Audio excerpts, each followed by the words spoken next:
Horror is my favorite genre and the genre I feel most at home in, both as a writer and as a spectator.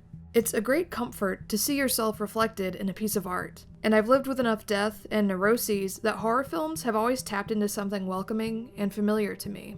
In January, Scott Benson asked on Twitter, "What are your favorite towns/cities in games to wander around? Towns that have a sense of place you like to explore and hang out in?" And my immediate response was Silent Hill. I said, "I feel really at home in a foggy grief hellscape populated by repression monsters."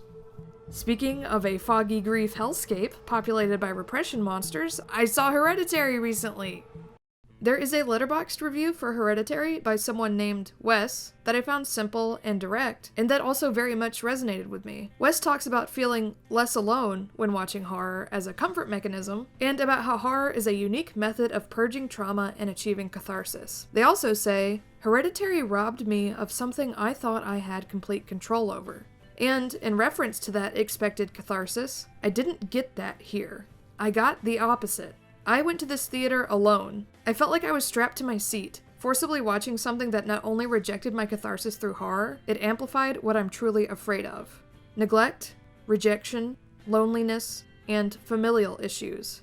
I had to face these emotions while being subjected to imagery so disturbing that it made me cry, want to vomit, want to pass out, and eventually at one point during the third act, scream out loud. No horror movie has ever made me feel this way. I thought it was a joke when someone said watching this movie is equivalent to a workout, but after seeing it, all I want to do is eat ice cream to cope and sleep. This reaction to Hereditary definitely is not an isolated one. At one point, towards the end of the film, someone in our theater was openly sobbing, whether out of sadness or terror, or both, I'm not sure. My personal reaction was the most visceral, physical sense of fear I've ever felt out of a movie. I kept imagining myself jumping over the seats for the door. It was relentless. At one point, my jaw dropped, and I stared at the screen, mouth open and hands on the sides of my head, for 5 or 10 minutes, which I don't think I've ever done in a theater before. In interviews, director Ari Aster expresses the exact same sentiments Wes did, only from a creator's point of view rather than a spectator's. In Vulture, he said, "When I was trying to get this one financed, I was pitching it as a family tragedy that curdles into a nightmare, in the way that life can feel like a nightmare when disaster strikes, especially in succession. I feel like there is this trend, certainly among American domestic tragedies. You'll have a family suffer a loss, and there will be a period of, things being kind of thrown out of whack, and communication breaks down, and it's very difficult. But in the end, the bonds are strengthened, and the family is brought together, and you know they're gonna be okay." It's the bittersweet American exceptionalist ending, and it's not that there's something inherently false about that. We need hope to get through, but sometimes it doesn't happen that way. Sometimes something horrible happens, and a person is taken, and sometimes that person doesn't get back up. So I guess I just wanted to make a film about that. And every genre makes certain demands on the artist, and you need to meet those demands to satisfy the audience. They come with these expectations, and there's nothing you can do about them. And a lot of those expectations have to do with catharsis and with anticipation. And, of course, you're anticipating a payoff. I really like playing with those expectations and playing with those tropes and conventions, because a genre film to a genre fan is like comfort food. It's like you come in, these things are being established. Oh, great! This is the kind of movie I'm here for. Wonderful. And that means it's going to take me here. And because of that, there is a certain complacency that comes with watching a genre film. And if you want to transgress something, that's kind of perfect that you have people sinking in. That complacency is good, because then, if you are going to turn things on them, it's a shock.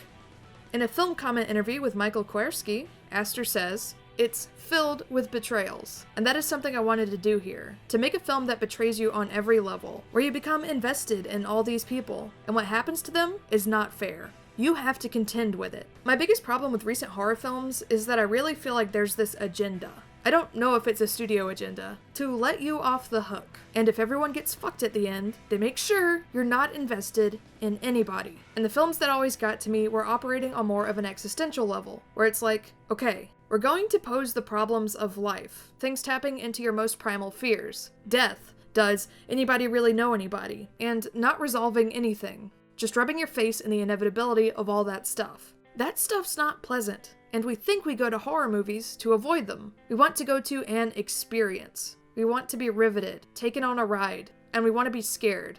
And I think with Hereditary, they turn on you. They ask, so do you really want to be scared? And the only way I know how to do that is to go into my own fears and what bothers me. He also said, I was really bothered by Carrie as a kid. Obviously, the performances by Sissy Spacek and Piper Laurie are so brilliant, but there's also De Palma's campy side. I don't know. It's so cruel to her. It butters you up. You've seen the Ugly Duckling story so many times, so you think, okay, Carrie's going to be prom queen. It's a film that really turns on you and really betrays you. Because you do care about Carrie. She doesn't deserve what's happening to her. And Don't Look Now, for me, serves as a very serious meditation on grief, and it's also horrifying. But it's horrifying because you're so invested in these people and what they go through. So I see Hereditary as something of a spiritual sibling to Don't Look Now. In Vulture, he said, I kind of wanted to make a conspiracy film without exposition. I could see that. The kind of hopeless dread you feel with paranoid thrillers, specifically something like The Parallax View, is alive in Hereditary, though on a different scale and in service of a different kind of story.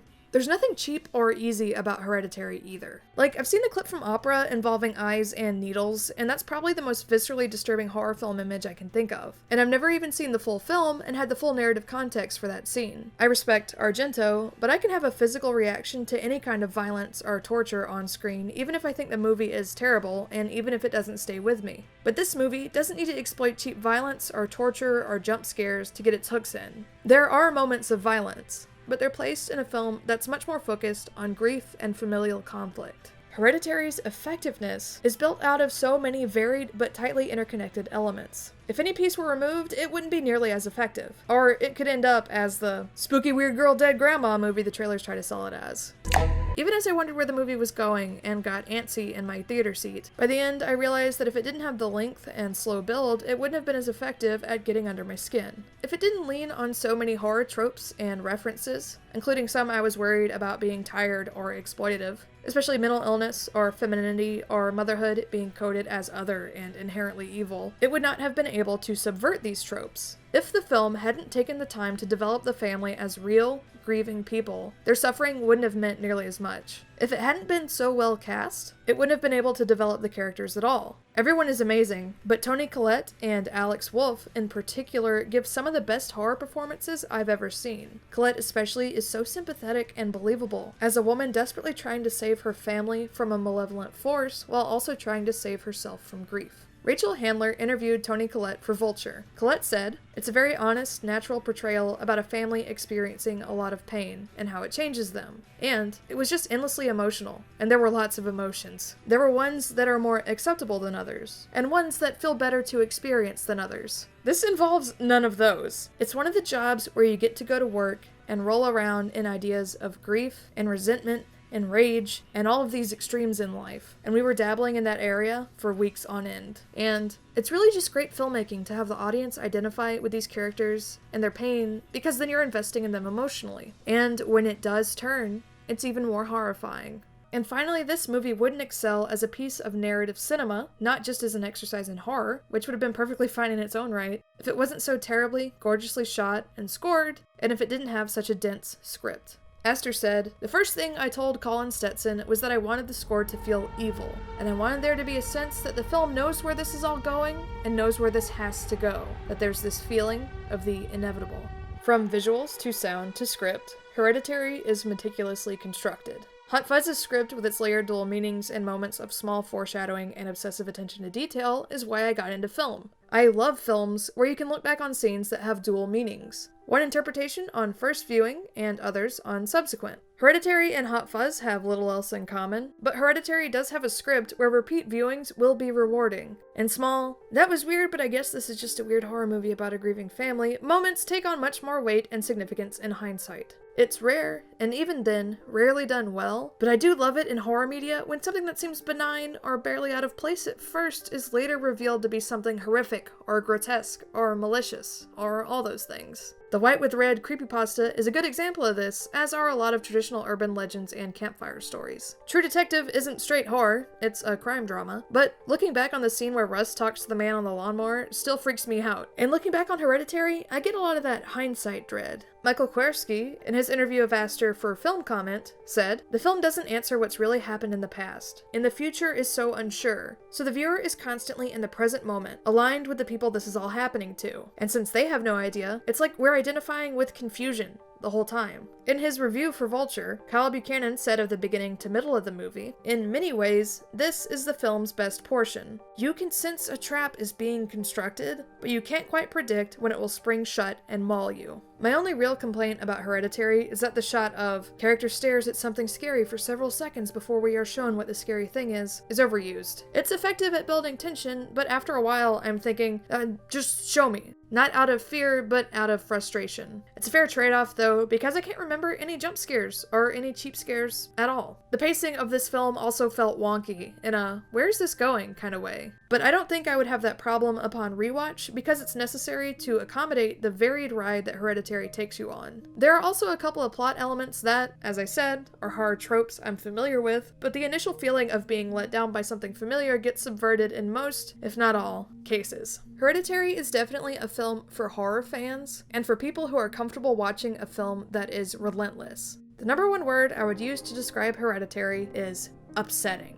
It's only effective at being this upsetting because it is a humane and realistic portrayal of a family that is suffering, so you can't easily extricate yourself from it emotionally. I haven't felt this way in response to a horror film since I finally saw The Shining about 5 years ago. There are other obvious comparisons, but I don't want to make them because I don't want to spoil anything narratively. The Shining comparison is more about tone than narrative. Don't Look Now, as Aster mentioned, is also an apt comparison. By the way, please go into this movie not knowing what happens if you can help it. I don't think I would have had as overwhelming an experience as I did if I'd known the movie's plot beforehand. I don't normally care at all about people not liking a film, regardless of how much I like it, but some of the negative response to Hereditary has read as disingenuous to me. Style over substance is a complaint I saw a few times that applies to a lot of horror films, including ones I love and ones that are still great, even if they lack much of an emotional or narrative hook. But Hereditary uses the style as a conduit for the substance. Aster said, "I feel like the film owes a greater debt to the domestic melodrama than it does even really to the horror genre as far as the traditions that it's honoring. And in true melodramatic fashion, it attaches itself to the emotions of the people on screen, and honors the emotions by being as extreme and as big as the emotions themselves." After the movie, my friends and I sat in the theater, then stood in the parking lot, and exchanged what we had each noticed or missed. When I was sitting, stunned, at the end of the movie, I thought about how it was something amazing, but something I never, ever wanted to see or experience again. And at first, as my friends were chatting, I felt like I couldn't talk or think. But the more I thought about it, the more I might be willing to revisit Hereditary just as an exercise to better appreciate what I missed. To get past a visceral, emotional reaction I had no control over and into a more intellectual one, approaching it more as a filmmaker and critic myself, because I knew there was a lot to appreciate in the dense visuals and script. The rest of this review leans a little more towards spoilers, or at least spoilers of tone and feeling, and additionally, it gets very personal. So feel free to exit out and skip the rest of it if you want to see the movie first, or if you don't want to hear someone talk about personal experiences with death. What makes Hereditary so scary is, as I have already said, how much you care about the family, but it's in conjunction with what they're up against. Their pain is real, but it's in the context of a wider universe. It's a movie to watch if you're willing to spend 2 hours feeling small, and being reminded that you're just meat, and that no amount of love or struggling can give you control beyond what you're born with. That you can struggle all you want, and that your struggle does have meaning, but the meaning won't make what happens any easier or any less tragic. It's about trying to fight against a relentless evil. It's the idea that there's something vast and beyond you, but it's neither here to help you, nor even necessarily actively malevolent on some personal level, but rather so much bigger than you that you're completely overwhelmed and done before you even have any idea of what's happening. Colette said, "But don't you think that's like, we're so attached to our bodies. We're so attached to the brain and the mind. They're like the control center, and once you lose that metaphorically, you become nothing. And therefore, you're able to give yourself over to this greater force, and this poor woman has not understood her existence. And when she does fucking find some understanding, it ain't good. It's bad news. You do associate an awakening with positive change. There is no positivity. It is hopeless. It is entrapment. Her whole life has not been her own, and she is trapped in that, and there's no way out. She says, ultimately, the story is about a woman having an awakening and a revelation. You associate an awakening with something positive, and there is nothing positive about this. The fact that Hereditary can express this without reading as having contempt for its characters or for humanity is extraordinary. I also really appreciate that it didn't veer too far into, is she crazy or is she not crazy? Mental illness baiting, or use sexist or rapey tropes. There's nudity and there are aspects of motherhood and sexuality that are shown as horrific, but it's done with intelligence and nuance. There's a deeper well to mine here with regard to gender and sexuality too, but I'll leave that to other writers, or maybe to a future video. Jordan Crucchiola, while interviewing Aster for Vulture, said, "To say Hereditary has several visually shocking scenes is an understatement. But the real red meat Aster serves up in his movie is existential dread, the pain of betrayal, and the cold reminder that you never really know a person, no matter how much you love them." Aster said, "When I was first writing this thing, I was thinking, what scares me? What frightens me? And all of my worst nightmares revolve around either me inadvertently harming somebody that's close to me, and then me having to live with the guilt of that, or somebody that I love changing in some way, and them either betraying me, or leaving, or dying, and so I wanted to make a film that was kind of like tapping into these fears that have no real remedy. The fear of death, there is no remedy for that. The fear of death, of finding out that the people that you're closest to are strangers, or that you don't really know the people in your lives. There is no answer to that. It's something that we have to either make peace with or not. So I wanted to make a film that preyed on those themes. As it turns out, this is also what scares me the most. I will always carry some level of guilt and blame with regard to what I've been through, along with the fear of it happening again. Both survivor's guilt and, like I said, to get personal. And I feel that I have to get personal to express why this film hit me so hard. Wishing I could have saved my dad when he had a heart attack and collapsed in front of me and my little brother when I was 14 and there were no adults around. Of carrying with me until I die how horrible that moment was. Of having to be the one to alert the rest of my family. Of having to run to find strangers to help us because we didn't have a cell phone, and me desperately searching for my father's work phone did nothing but waste my very limited time. Not to mention how sudden and graphic and dehumanizing and absolutely terrifying the entire situation was. About how I could never fully communicate how that felt.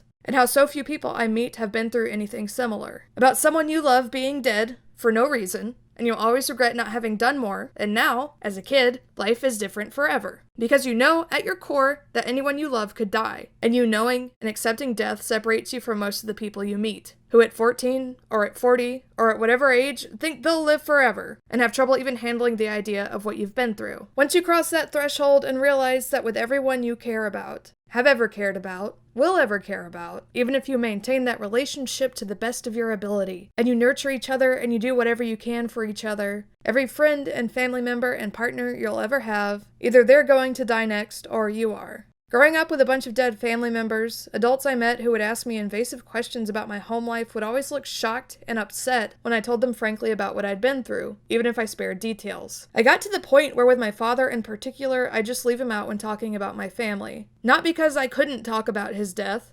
I could, and not because I was ashamed of him. I was never and would never be ashamed of him. He was a wonderful person and a wonderful father. But because death isn't polite conversation, and adults around me did as much as they could to stave off talking about it, or ever remotely engaging with it or its inevitability. People probably assumed he was absent or abusive when I skipped mentioning him, but it was so insulting and so cruel when I'd casually be like, "Oh, well, he died." And an adult would be taken aback, clutch their pearls, stammer nervously, acting almost overwhelmed and insulted at my own pain that they'd asked me about. As an adult, I've made friends who lost parents when they were younger, and it's an experience they've had as well. I don't know if it has to do with American culture or Southern culture in particular. Used to endless capitalistic stimulus to stave off dread and fear of death. Death we're more insulated from than in other cultures. Southern politeness, where anything unpleasant is to be avoided and spoken of in hushed tones. Whatever.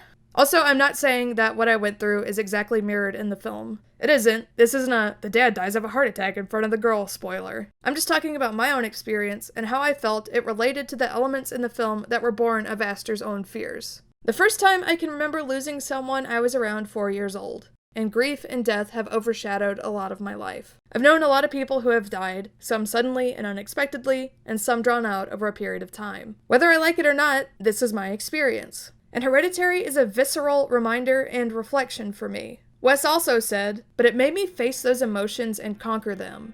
It did let me hide behind any pretty neon colors or a funky disco soundtrack in their review. I don't know if Hereditary helped me conquer anything, but it let me revisit and reflect in a way that didn't pull any punches. A lot of horror doesn't affect me because I've been through something scarier and something more unpleasant in my own life. That's not the case here. When I was a grieving teenager, I deeply resented people who couldn't look me in the eye after they made me talk about my own pain. Aster said, "I was making an alienating film whose primary aim was to upset the audience in a very deep way. I thank him for this film. I think sometimes to see what I have felt be truly reflected, it has to be hopeless and nasty. An audience who would reject the value of this kind of film is, to me, like the adults who couldn't handle me talking about my family when I was in middle school. It wasn't really cathartic or pleasant to be viscerally reminded of what I went through, but it wasn't triggering or off-putting either. It did make me feel less alone, and as if the movie was looking right into me and projecting some of my darkest experiences. I think this will become, for me, one of those rare, if you see this movie, maybe it'll help you understand me as a person a little bit better, films. Like In Bruges.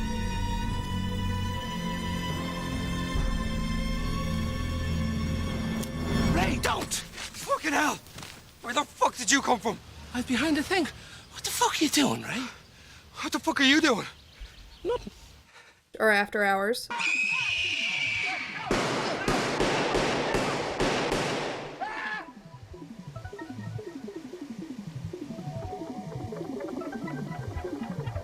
I'll probably get blamed for that. Or The Lobster. Is there a bisexual option available? No, sir, this option is no longer available since about last summer due to several operational problems. Or Heathers.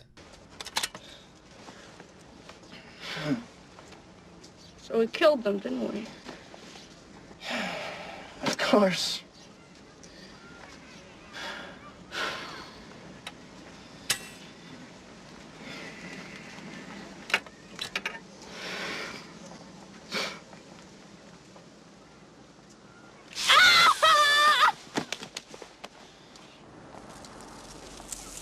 I think the last time I felt this kind of connection to a film with regard to my own grief was in Herzog's capital punishment documentary, Into the Abyss. You know, sometimes my kids will ask me things and I'll go, I don't know. I wonder what my mom, there's things at all times of day and night I want to call and ask her. It took me forever to realize she was really gone because I would want to pick up the phone and call her. And the same year that my dad died, 3 other relatives also died, and a doctor mistakenly thought I had lymphoma, and for a little bit my life was a waking nightmare. Every time the phone rang, I was scared someone else had died, and I could imagine no other future for myself except death. Is this why you got rid of the phone? yes, I did not want another phone call telling me somebody else in my family had died. I couldn't handle those phone calls anymore. I couldn't handle them anymore, so I just cut myself off from the world. I can't have a phone all day. And I just don't like to hear the phone ring anymore because all it ever brought me was bad news. Aster said, "I was very aware that we were making a film with the primary intention of upsetting the audience on a deep level. If anything, I've been surprised that it's not been quite as alienating as I thought." I don't know if someone watching this review can relate to the suffering in this film the way that I did. I know a lot of people, especially people in my family, who have had it a lot worse than I did, and I wish nobody ever had to experience these things or relate to them. Either way, you should go see Hereditary and support something so humane and so uncompromising. A film that, partially through the abstraction of fantastic supernatural horror, builds a believable and resonant model of grief.